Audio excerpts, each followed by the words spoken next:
Bonjour à toutes et à tous, je vous accueille de nouveau sur les ondes de Radio Geek sur YouTube afin de vous parler cette fois-ci d'un manga, on change des comics,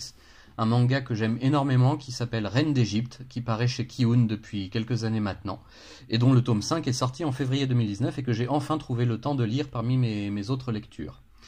Alors pour vous présenter l'histoire de ce tome 5, la reine mère Hatshepsut poursuit son projet des plus ambitieux, devenir la première femme pharaon de l'histoire de l'Égypte. Après avoir gagné les faveurs du peuple et d'une partie du clergé suite à la reconstruction de nombreux sites en ruine dans le sud et au repeuplement des campagnes, c'est maintenant à une tâche beaucoup plus ardue qu'elle va devoir s'atteler. Convaincre les chefs de guerre des nations voisines d'instaurer enfin une paix durable entre leur pays et l'Égypte, avec comme point d'accroche une grande route commerciale qui leur permettrait de vivre des échanges et du commerce de leurs denrées et biens précieux. Des échanges que certains accueillent avec malice, d'autres avec le rire aux lèvres, mais tous vont bien vite se rendre compte que la reine ne plaisante pas et entend bien se donner tous les moyens possibles pour arriver à ses fins, quitte à tricher un peu avec les lois du culte d'Amon.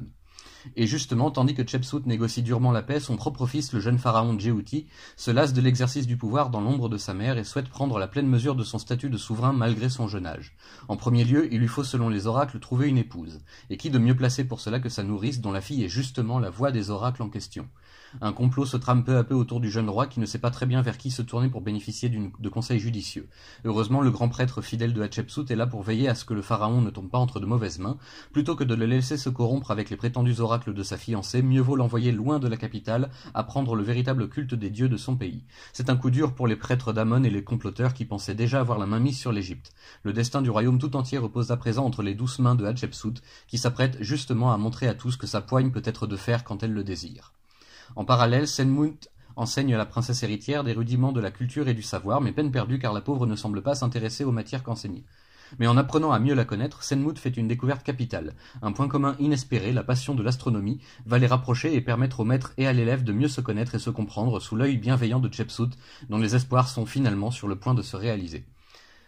On arrive déjà au 5e tome de ce manga vraiment excellent sur tous les plans selon moi, dessin magnifique et même par moments sublime. La mangaka parvient à nous faire vivre au cœur du faste de l'ancienne Égypte, tout comme elle nous transporte dans les trames les plus sombres, des complots et des conflits que la belle reine devra apprendre à éviter ou au contraire à provoquer selon ses intérêts. L'histoire est donc à la hauteur du dessin, largement même, et c'est toujours aussi passionnant avec maintenant quelques années d'existence. Un rythme de parution assez lent au final, mais qui convient parfaitement pour mieux profiter pleinement de cette expérience de lecture et de voyage aux racines de l'histoire. Toujours très bien documenté et très bien amené, ce récit de la vie de la première femme pharaon est à chaque fois et à coup sûr un rendez-vous immanquable dans les sorties de chez Kiun, que je félicite encore une fois d'éditer avec brio ce manga dont ils peuvent être fiers. On se doute bien que la suite risque de ne pas être aussi réjouissante pour notre reine héroïne, mais on sait aussi qu'elle fera face quoi qu'il arrive et on attend ça avec impatience à chaque fois. Et je vous donne rendez-vous une prochaine fois pour le tome 6 s'il paraît dans les mois qui viennent.